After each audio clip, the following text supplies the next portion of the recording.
Pues estamos agradecidos con el Señor, hermanos, porque Él determina todas las cosas y estamos ya en la hora 2 de nuestra materia. El mensaje de las epístolas generales es el tema de hoy, y recuerden que hay una tarea muy breve, nada más de una página. El tema es: ¿cuáles son los temas más importantes de las epístolas generales? Y bueno, pues nada menos que tenemos este material aquí hoy para poderlo compartir. Y hablamos del mensaje de las epístolas generales. Usted recuerda las que no escribió Pablo, porque cuando Pablo ponía su nombre y pues estaba enviando la carta a individuos o a iglesias, sabemos que es de Pablo, pero en este caso las epístolas generales son otros autores. Usted recuerda, tenemos Santiago, primera y segunda de Pedro, tenemos primera, segunda y tercera de Juan y Judas. Entonces son 8 cartas allí, y tenemos en nuestro texto que dice: entre los escritores del Nuevo Testamento se expresa la actitud de la iglesia hacia el mundo en el cual no pertenece, intercede y participa para bien. La humanidad es creada por Dios y es amada por Él, pero es ajena al diseño original. El Creador ha provisto en el Mesías el medio para redimir y conciliar a todos los humanos. Eso es la salvación. Por otro lado, el mundo está dominado por un espíritu totalmente opuesto a Dios, organizado y atraído hacia intereses indignos de la posesión material y con intereses egoístas y diferentes de los fines en los cuales se conduce el camino cristiano. Entonces decimos siempre, la palabra de Dios es para la gente, pero no siempre va a estar de acuerdo con lo que la gente hace. Porque si decimos que vamos a estar dando como un mensaje exactamente que el mundano, no había diferencia, ¿no? El mundo tiene sus mensajes organizados o a veces no organizados, pero tiene mensajes muy opuestos a la palabra de Dios. Frecuentemente tenemos antivalores, la famosa corrupción, la violencia, los abusos de poder. Todo lo que el mundo está planteando es opuesto a la palabra de Dios. Entonces, en estas epístolas generales vamos a hablar un poquito de cómo se opone al mundo la palabra del Señor. Y estaremos viendo cada uno de estos temas para poder desarrollarlo y entender mejor cada una de las epístolas. Pablo era muy organizado, ¿no? Y era muy intelectual. Y era algo así, ya un esquema muy propio de sus cartas, pero las generales son diferentes. Hay una muy chiquitita, ¿no? Judas, que nada más es como un capítulo, tercera de Juan, como un capítulo nada más, pero hay otras un poquito más extensas, y tenemos que estar viendo como el caso de Hebreos, ¿no? El caso de Hebreos es mucho más extensa, pero tenemos que ver la situación ahí. Dice, punto 1, en las epístolas generales se describe claramente la tendencia mundana. Hay varios textos. Hebreos 13, 8, 11, 38 dice: de los cuales el mundo no era digno, errando por desiertos, por los montes, por las cuevas y las cavernas de la tierra. Y luego dice también en Santiago 1:27: la religión pura y sin mácula delante de Dios es esta: visitar a los enfermos y a las viudas en sus tribulaciones y guardarse sin mancha del mundo. Esto es atender al mundo. Y luego dice Santiago 4:4: oh almas adúlteras, ¿no sabéis que la amistad con el mundo es enemistad contra Dios? Cualquiera pues que se hace amigo del mundo se constituye enemigo de Dios. Dice 2 de Pedro 2:5: y si no perdonó al mundo antiguo, sino que guardó a Noé, pregonero de justicia, con las otras 7 personas, trayendo el diluvio sobre la humanidad de los impíos. Entonces las epístolas hablan mucho claramente del mundo. Hay una tendencia muy humana de como que queremos coincidir, queremos estar de acuerdo, no estar tan en contra, ¿no? Pero no es lo correcto. La palabra dice: lo que es mundano se opone a Dios, y nosotros tenemos que estar muy claros de esto. Estas epístolas van a hablar del mundo, todas ellas, pero vamos a hablar como una manera de necesidad, no como criticando o ajenos, sino como integrados en la necesidad del mundo. No podemos coincidir, pero sí podemos interceder. Eso es muy importante, ¿no? Porque tampoco es cuestión de aislarnos. Mucha gente en el Evangelio piensa que se aísla, ¿no? ¿Usted recuerda la vida monástica? Los famosos monjes, ¿no? Que se construían así lugares para aislarse del mundo, y pues no es lo correcto. De hecho, Jesús dice en Juan 17: no los quito del mundo, no pertenecen al mundo, pero pueden estar ahí intercediendo, pueden estar haciendo algo de la labor que se requiere para que el mundo conozca de Dios.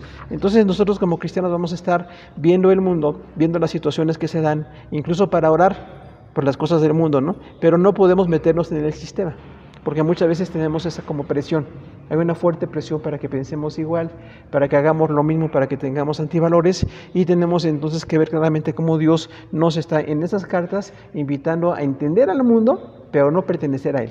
Y eso como que es un reto doble, ¿no? Por una parte entenderlo, no estamos ya en Él, ya ahora estamos en Cristo, somos salvos, pero seguimos viviendo en el mundo. Y como viviendo en el mundo tenemos que ver entonces cómo podemos pues buscar que la obra de Dios se haga en la vida de la gente. Entonces ese es el mensaje, ¿no? También dice que, primera de Juan, que Jesús es la propiciación por nuestros pecados. Algo muy interesante, ¿no? Estas cartas hablan mucho del gnosticismo. Las cartas de Juan eran dadas en el tiempo del gnosticismo. Usted sabe que viene de la palabra gnosis, ¿no? Que es conocimiento. Y los gnósticos es una filosofía que se apartó del Evangelio. Decían que tenían un conocimiento superior. ¿Conoce gente así? Que si yo tengo un conocimiento que me hace superior, ya no necesito a los demás, yo tengo algo mejor que los demás, y se enajenan, ¿no? Como que no están perteneciendo. Entonces los gnósticos estaban ahí como contaminando a la iglesia. Y es importante que ni Pablo ni estos escritores de las epístolas generales hablan de gnósticos. En Hechos sí hablan, ¿no? De que hay epicúreos y estoicos.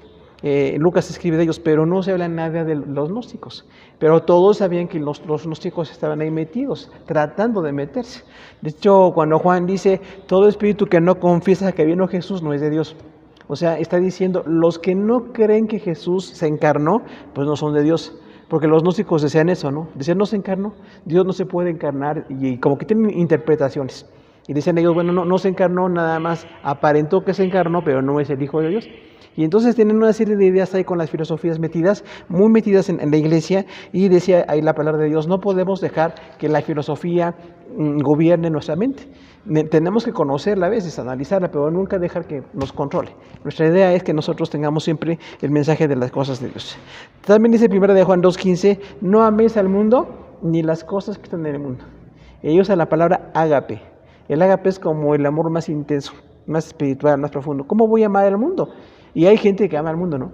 Usted conoce gente que les encanta lo mundano. Me gusta mucho el alcohol, me gustan las fiestas, me gusta esto. Es muy mundano y sin embargo les gusta mucho, porque estamos como ya un poquito conquistados por esa manera de vivir. Pero dice la palabra que no tenemos que amar esas cosas. Aunque estamos en el mundo, no podemos participar como si fuéramos mundanos, ¿no?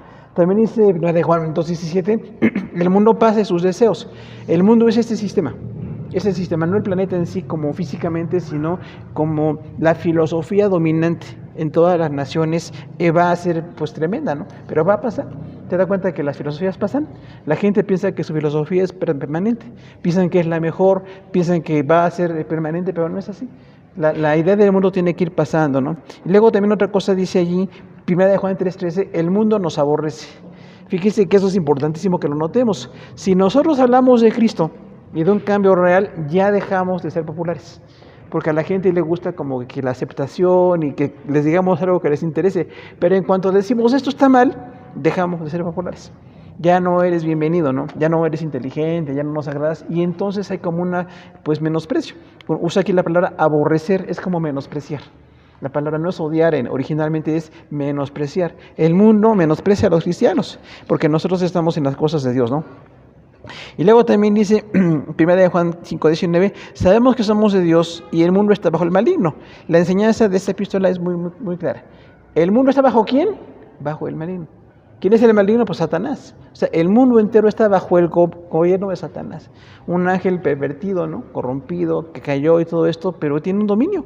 Y en el mundo es muy común, ¿no? Muy popular las cosas que se hacen como pues aceptables por la gente que no conoce de Dios. Entonces tenemos nosotros que estar muy claramente discerniendo qué no está correcto delante de Dios. Tenemos que estar viendo, bueno, lo que Dios permite que suceda, ¿no? Las cosas de Dios tienen que verse muy claramente, y estas cartas van a darnos ese mensaje. No estamos en el mundo, pero tenemos algo que decir. No estamos de acuerdo, esto está bien, esto no está bien. Tenemos que ser muy claros con las cosas del mundo, pero tenemos que ver entonces esas necesidades y ver cómo tenemos que aprender de que no estamos coincidiendo, pero sí podemos interceder. Otra cosa importante es enterarlos, ¿no? Porque decíamos, los monjes pues se aislaban.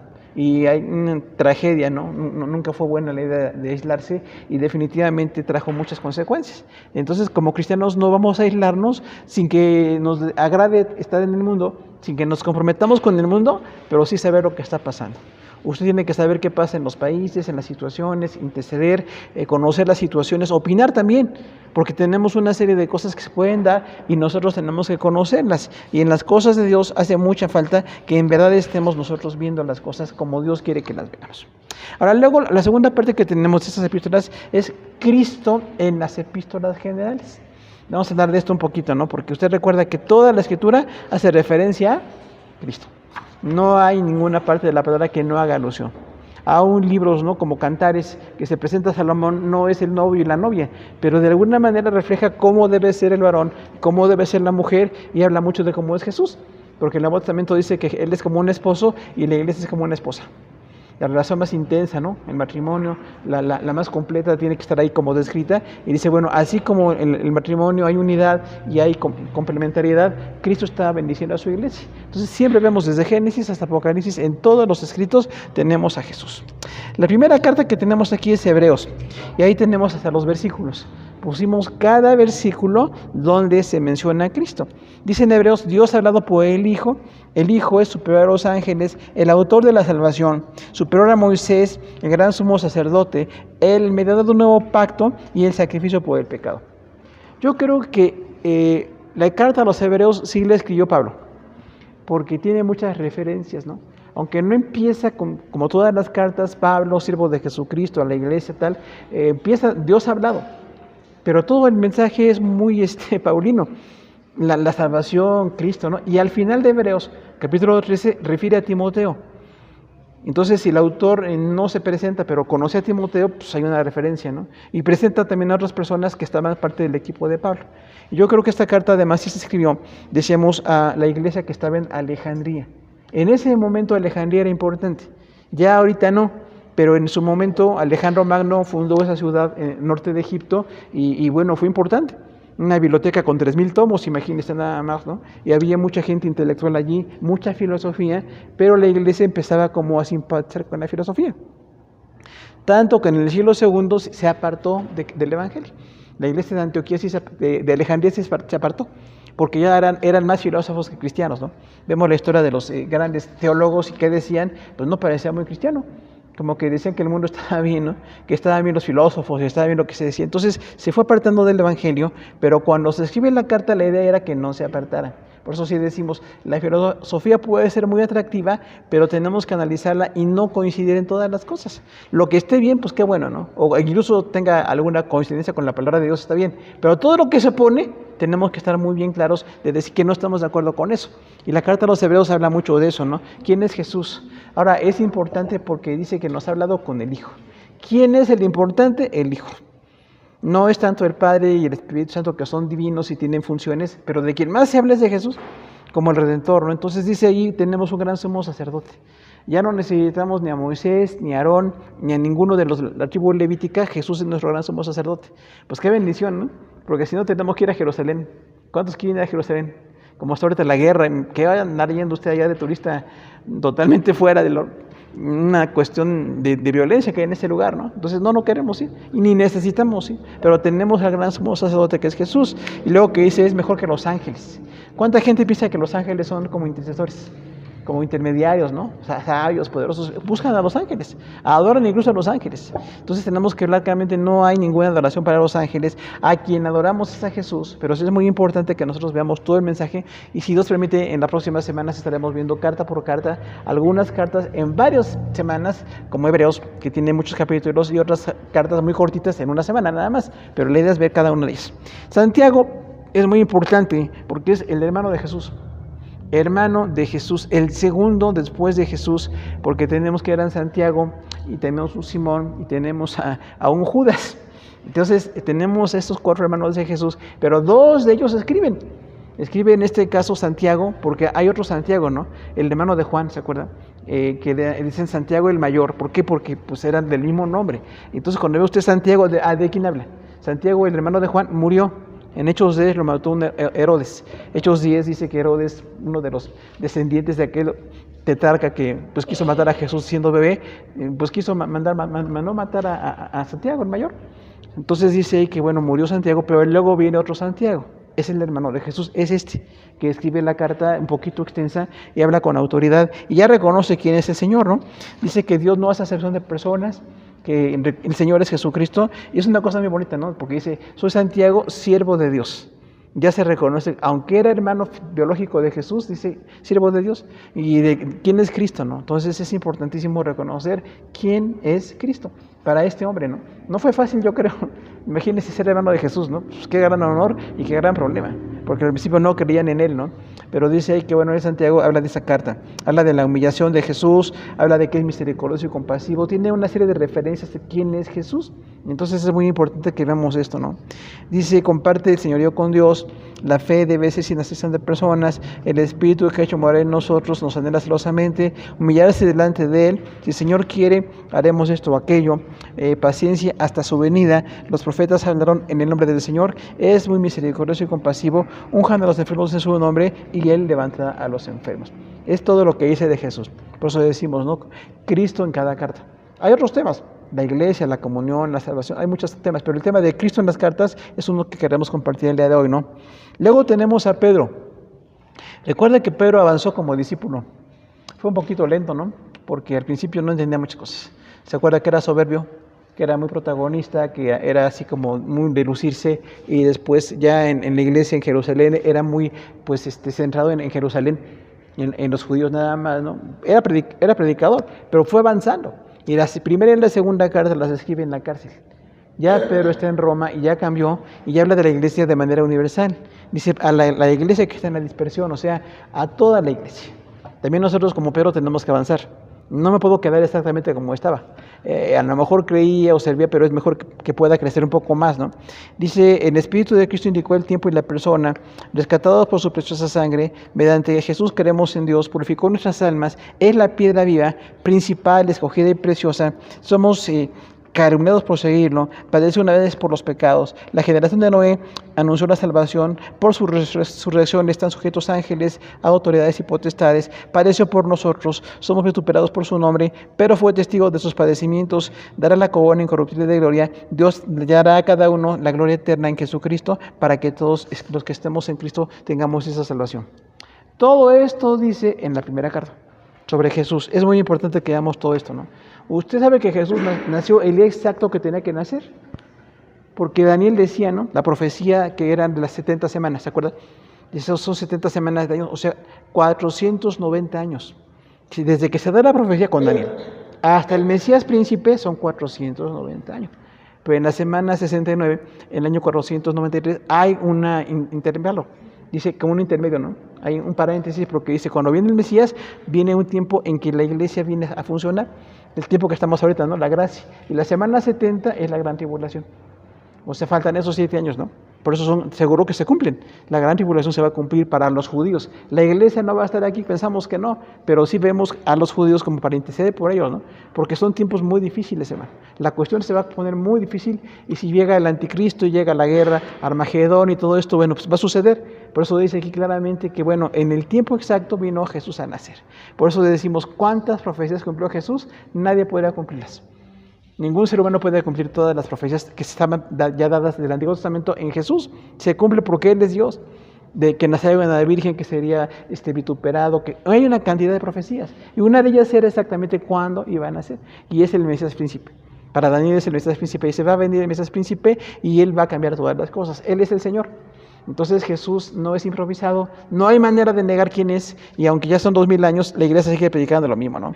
Y dice, rescatados por su preciosa sangre. ¿Quién nos rescató? Pues Jesús, con su preciosa sangre. No son nuestras buenas obras, ni el carácter, ni las cualidades, es la sangre de Jesús. Todo esto lo dice mucho Pedro ahí, ¿no? Es muy importante. Hay algo interesante ahí, es la generación de Noé. ¿Usted tiene preocupación por su familia que no fue cristiana? Pues todos tenemos, ¿no? Decimos, yo tal familiar no conozco de Cristo, ¿qué pasa con él? Quisiéramos que haya conocido de Cristo, ¿no? Aunque dice el Nuevo Testamento que las personas tienen la conciencia. Aún sin el Evangelio, su conciencia los acusa, o para bien o para mal. Entonces la conciencia, hermano, era o hacer las cosas, aún sin conocer a Dios, con la conciencia saben qué es bueno y qué es malo. Posiblemente nuestros abuelos o gente que no conoció el Evangelio, por su conciencia vivieron bien. De hecho, hay gente así, ¿no? Que tiene una conciencia muy clara y que es muy honesta y todo eso, y esperamos que sean salvos. Pero la seguridad es los que sí tenemos a Jesús. La seguridad es que quienes sí tenemos a Cristo en nuestro corazón. Y aquí tenemos una cuestión muy interesante. En los días de Pedro había preocupación por la generación de Noé. ¿Alguien recuerda cuál es la generación de Noé? Bueno, ellos son sus hijos, correcto. La generación de Noé es toda la gente que no creyó. Y dice ahí que, bueno, pues perecieron por la inundación del diluvio tremenda, ¿no? Pero dice que Noé les predicó, tardó 130 años en construir el arca, y cada que construía el arca aquella les predicaba de la salvación. Nunca había llovido, porque recuerda lo que dicen los científicos, ¿no? Al principio la tierra tenía como una vaporización, hasta que se creó la atmósfera que tenemos hoy, las nubes, pero antes de eso salía un vapor de la tierra. Y ahí dice en Génesis, y había un vapor de la tierra y no había lluvia. Entonces cuando Noé dice, va a caer mucha lluvia del cielo, le dicen, ¿qué? Eso nunca ha pasado. Igual que ahorita, ¿no? Jesús viene, ay, nunca ha pasado. No te creemos, hombre, tú estás creyendo puras fantasías. Va a pasar. Y dice ahí que Noé fue pregonador de justicia, pero esas personas que murieron, había como una preocupación en el tiempo de Pedro.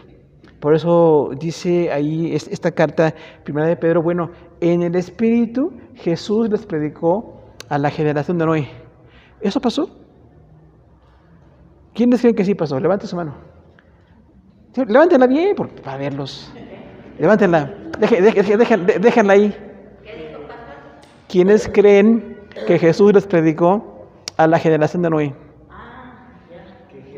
Sí. Sí. ¿Sabe por qué? Porque es una controversia tremenda. Nunca sucedió. Nada más que en el mensaje de Pedro dice, bueno, ustedes están preocupados por la generación de Noé. En el Espíritu les predicó, o sea, no es físico.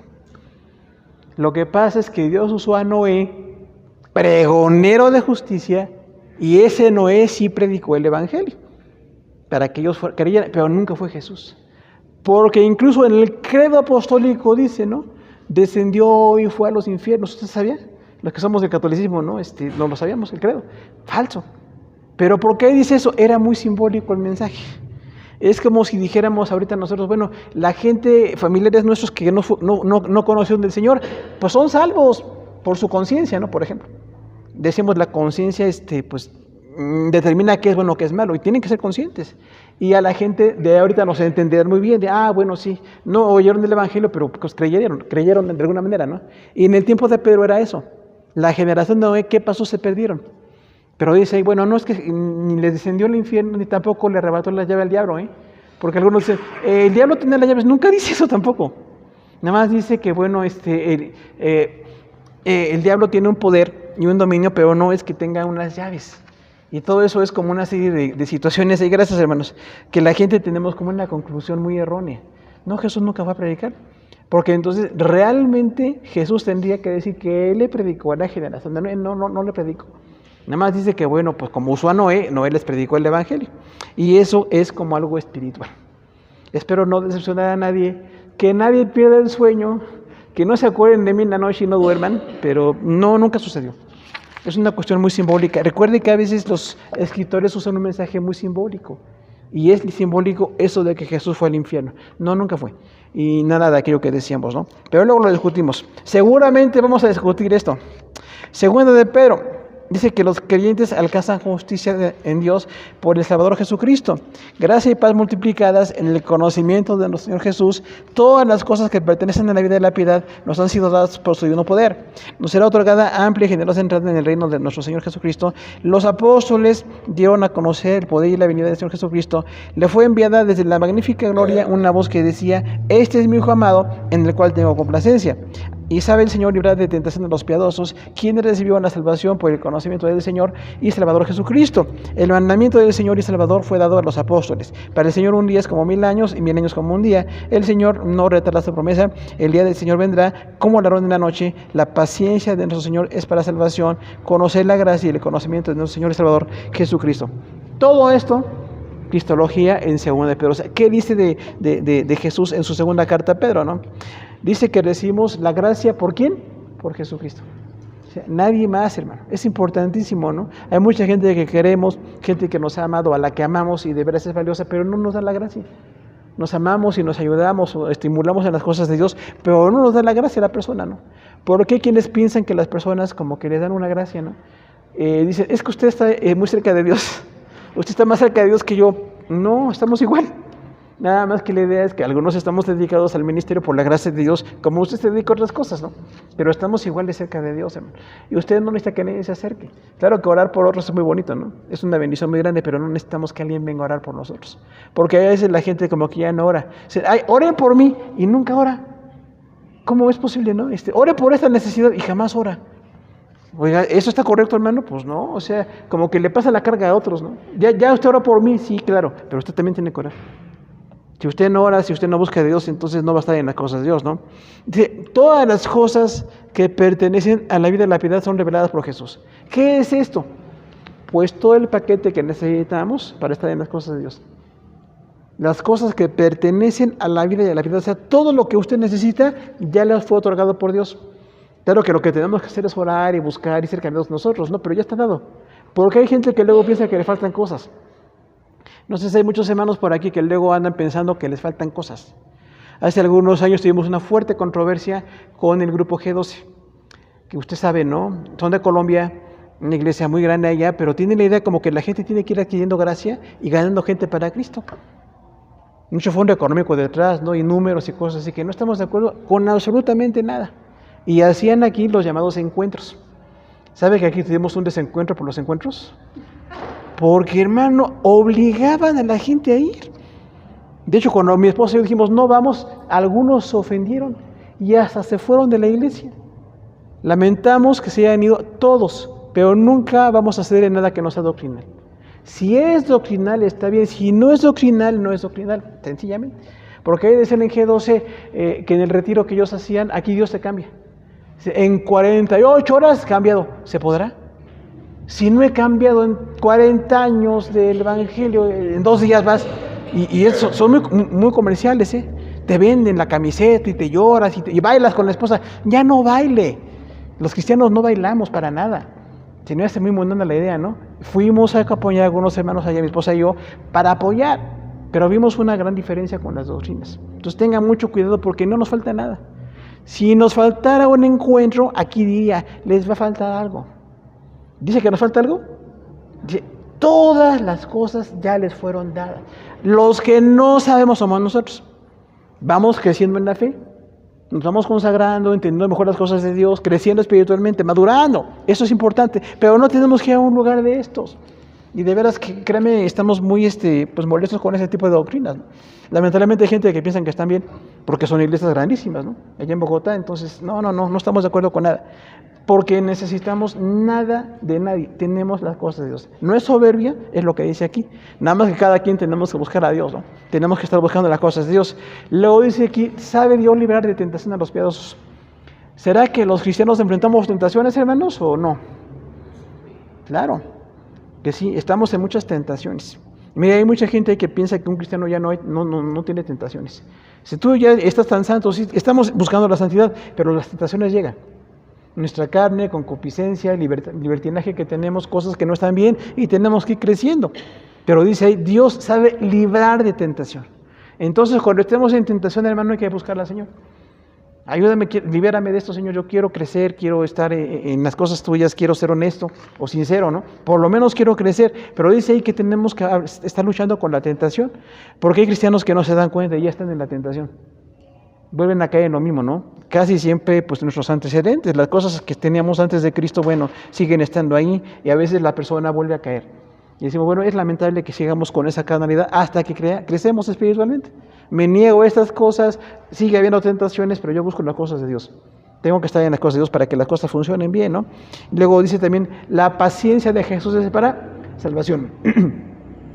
Dios es paciente, hermano, muy paciente. Por eso dice aquí, su paciencia es para salvación, o sea, nos tiene paciencia a nosotros, los creyentes, que fallamos, que nos dispersamos un tiempo, por eso oramos, ¿no? Para que la gente no se disperse, para que la gente no se aleje, pero es muy importante que estemos siempre en las cosas de Dios. Primera de Juan, una serie de lecciones importantísimas ahí. ¿Qué dice de Jesús? Pues mucho. El verbo de vida, nuestra comunión es con Él, su sangre nos limpia, nuestro abogado, la propiciación por nuestros pecados, es misericordioso, pero el que niega a Jesús está fuera de Cristo. Todo aquel que niega a Cristo tampoco tiene al Padre. Los creyentes pertenecen al Hijo y el Padre. Permanezcan en Él, Él es justo. Apareció para deshacer las obras del diablo. El mandamiento que es que creamos en Él. Todo espíritu que no confiesa que Cristo vino en carne no es de Dios. Todo espíritu que sí confiesa que Jesucristo vino en carne es de Dios. Se mostró el amor de Dios que envió a su Hijo y testificamos que el Padre ha enviado a su Hijo. Todo el que confiese que Jesús es el Hijo de Dios permanece en Él y Dios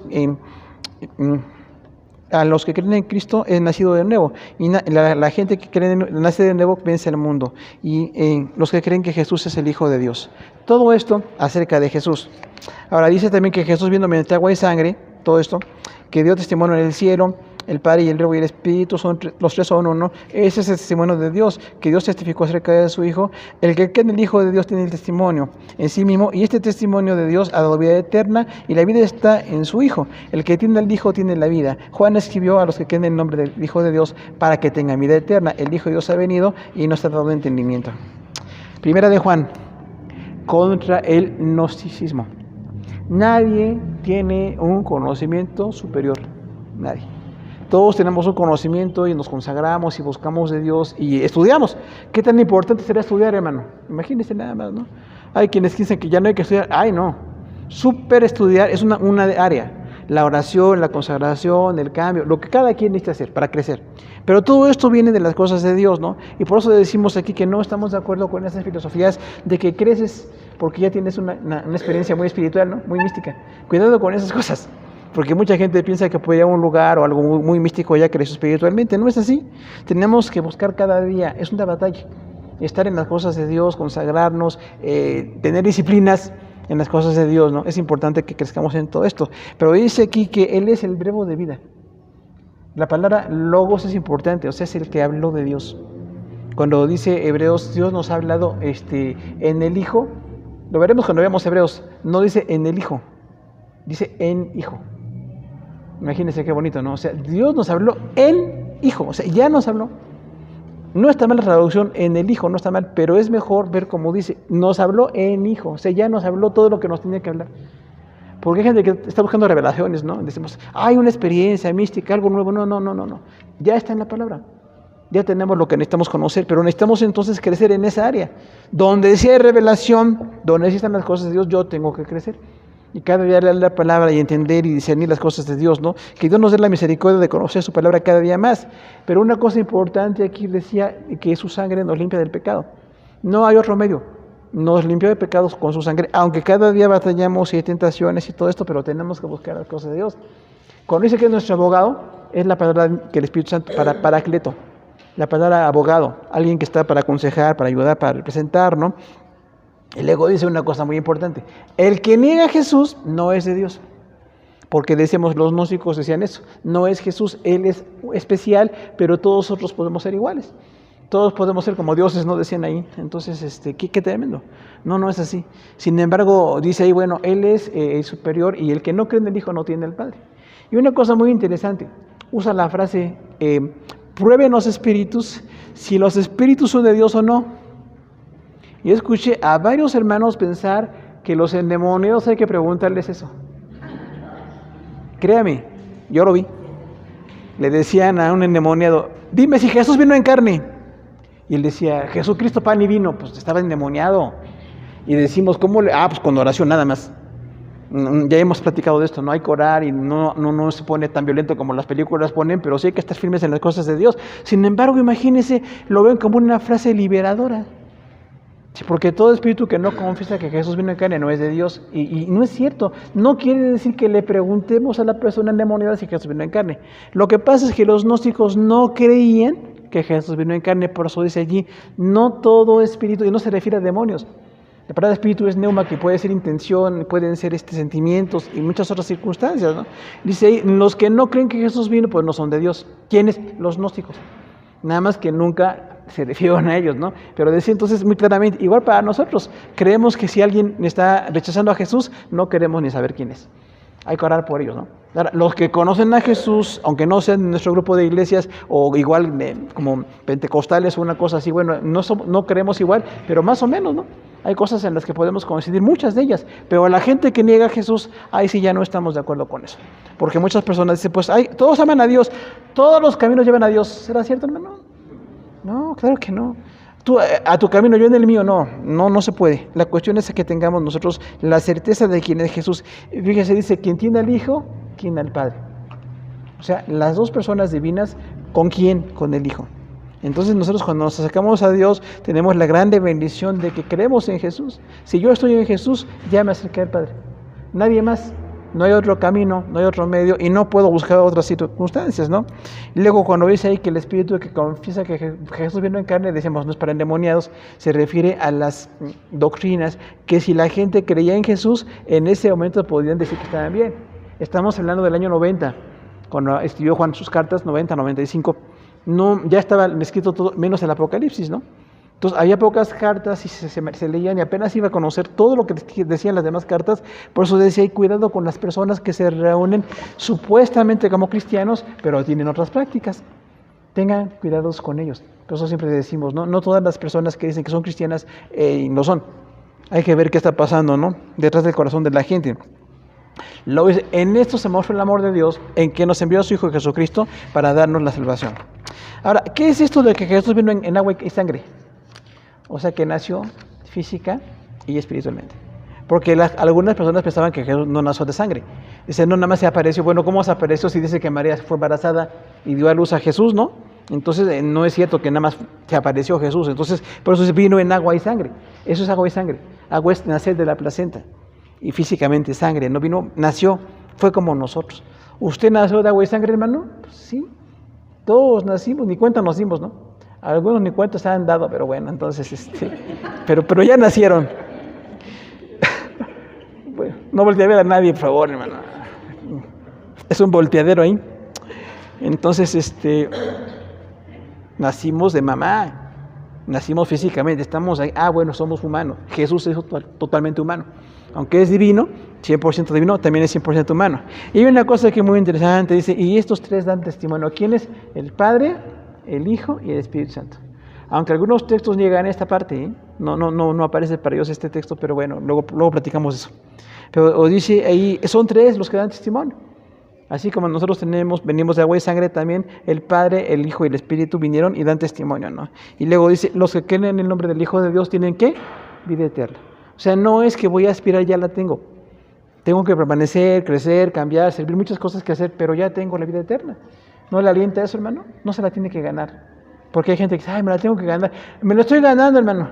Aguanto a mi suegra. No, si no es ganársela. Si usted viera cómo es mi esposa, no tampoco haga eso, por favor, hermano. Hay quienes hacen eso. No estamos ganándonos nada. Ya lo tenemos, pero queremos luchar con las cosas de Dios. Segunda de Juan. Muy importante.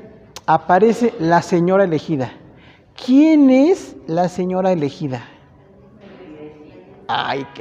Ya me llevan el día, hermanos, claro. Es la iglesia.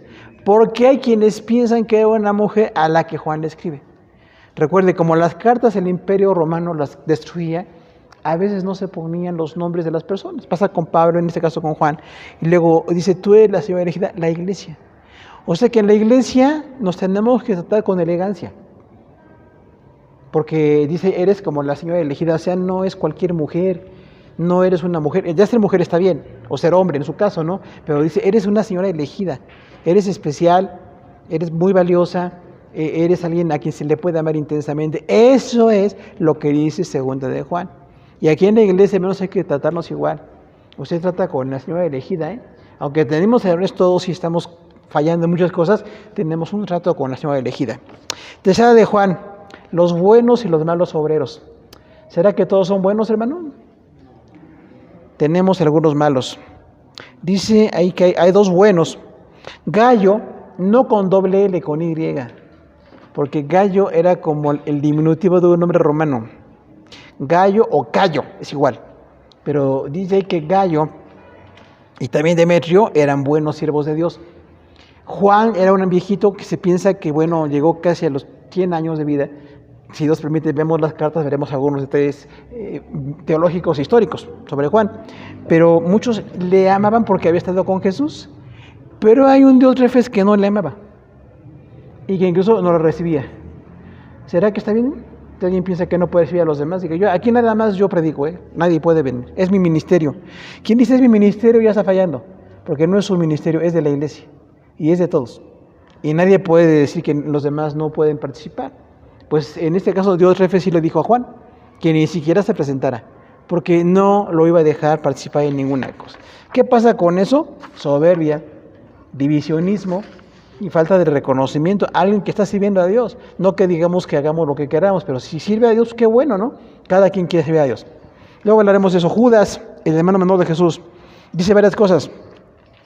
Siervo de Jesucristo, hermano de Jacobo, a los llamados santificados en Dios Padre y guardados por Jesucristo, cuidado con los falsos maestros que niegan a nuestro Señor Jesucristo y a los ángeles, que no guardan su dignidad, los ha guardado bajo oscuridad. Vino el Señor, vendrá con decenas de millares para que hagan misericordia con sus palabras. Dichos por los apóstoles, esperando la misericordia de nuestro Señor Jesucristo, es poderoso para guardarnos sin caída. Dios nuestro Salvador, su gloria y majestad, imperio y potencia, ahora y por todos los siglos. Amén. Todo esto dice el hermano menor de Jesús. ¿Sabe que hubo un Judas que entregó a Jesús?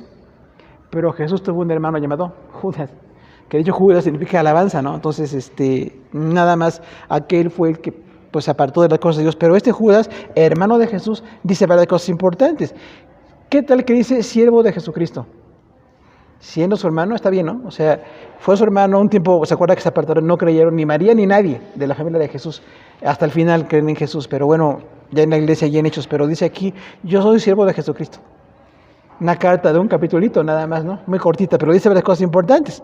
Dice, somos llamados y santificados en el Padre y guardados en Jesucristo.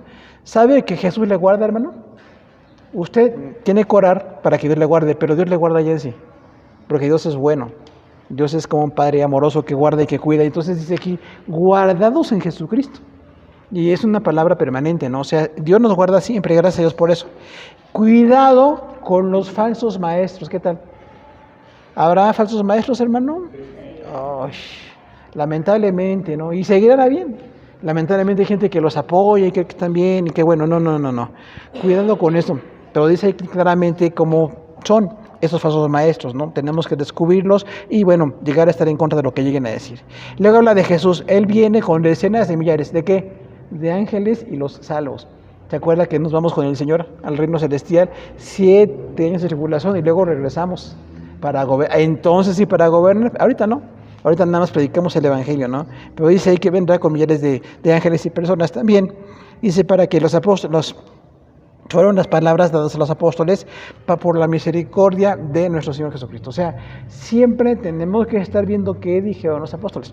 O sea, la palabra, el Nuevo Testamento, Antiguo Testamento también, los profetas, ¿no? Tenemos que ver todo esto. Y luego dice, Dios nos puede guardar sin caída. Qué maravilloso, ¿no? Porque hay como una tendencia a caer. Todos tenemos debilidades. Y sin embargo, Dios es poderoso para guardarnos sin caída. Hay que estar orando al Señor y decirle, Señor, ayúdame para que yo no caiga. No quiero caer, necesito estar en tu camino, estar bien delante de ti. Y luego dice, el imperio es por todos los siglos para Jesús. Todo esto dice ahí Judas sobre su hermano mayor. Pues terminamos la hora 2, hermanos, de Epístolas Generales. Gracias a todos por su atención.